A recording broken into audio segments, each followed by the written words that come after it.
যারা কারসাজি করে আবাস যোজনা ঘরের টাকা পেয়েছেন তাদের আর রেহাই নেই।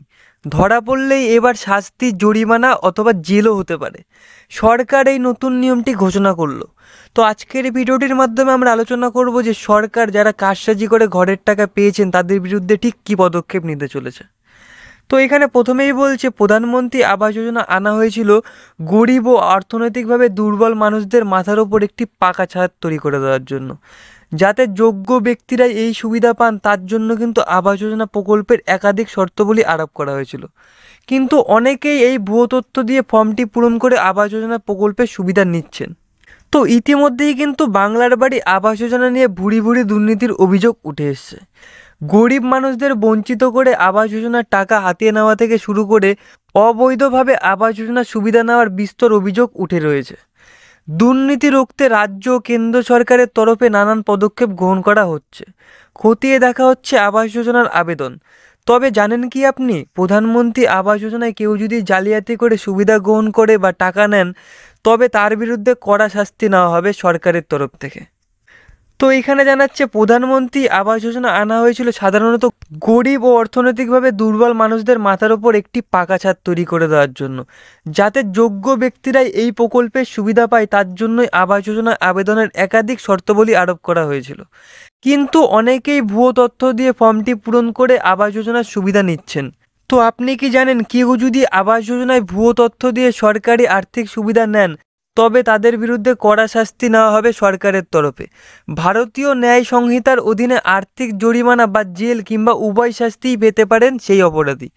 অপরাধের গুরুত্বের ওপর আর্থিক জরিমানার অঙ্ক নির্ভর করবে। তো এখানে বলছে যে আপনার অপরাধের গুরুত্বের উপর কিন্তু আপনার জরিমানা নির্ভর করবে।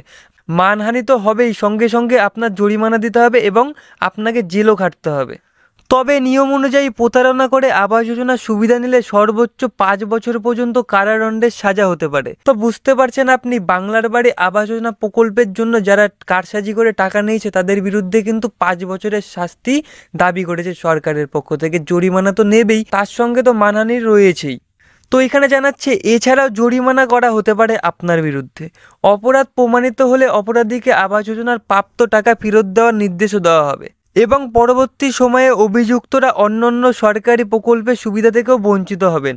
তাই আবাস যোজনার দুর্নীতি করার আগে দুবার ভাবা দরকার। স্বাভাবিক, সরকারি প্রকল্প তো আর এক দুটো নয়, বিভিন্ন ধরনের প্রকল্প রয়েছে। পরবর্তীকালে এখানে জানাচ্ছে যে আবাস যোজনাতে যারা দুর্নীতি করেছে তারা যদি ধরা পড়ে, পরবর্তীকালে সরকারি কোনো রকম প্রকল্পের সুবিধা তারা পাবেন না।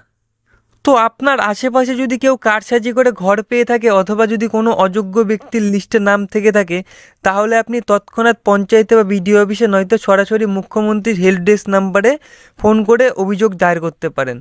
আপনার অভিযোগের ওপর ভিত্তি করে সরকারি দপ্তরের কর্মকর্তারা তার বিরুদ্ধে কিন্তু সঠিক পদক্ষেপ গ্রহণ করবে। তো আবাস যোজনা ঘরের টাকা যারা কারসাজি করে নিয়েছেন তাদের বিরুদ্ধে শাস্তি, জেল না জরিমানা, কোন পদক্ষেপটি গ্রহণ করা উচিত সরকারের, আপনারা কমেন্ট করে জানাতে পারেন। তো যাই হোক, এরই সাথে আজকের ভিডিওটি এখানেই শেষ করছি। আপনাদের সকলকে অসংখ্য ধন্যবাদ জানাচ্ছি ভিডিওটি এতক্ষণ ধরে মনোযোগ সহকারে শেষ পর্যন্ত দেখার জন্য। এবং ভিডিওটি শেষে আপনাদের সকলকে একটি রিকোয়েস্ট করছি, আপনাদের মধ্যে যারা যারা আমার চ্যানেলে নতুন তারা প্লিজ আমার চ্যানেলটি সাবস্ক্রাইব করে পাশে থাকা বেল নোটিফিকেশনটি অন করে রাখবেন পরবর্তী ভিডিওর নোটিফিকেশন সকলের আগে পাওয়ার জন্য। আজকের মতন এখানেই শেষ করছি। ভালো থাকবেন, সুস্থ থাকবেন এবং আবাস যোজনা প্রকল্পের সমস্ত ভিডিও পেতে হলে আমার চ্যানেলটি প্লিজ সাবস্ক্রাইব করবেন।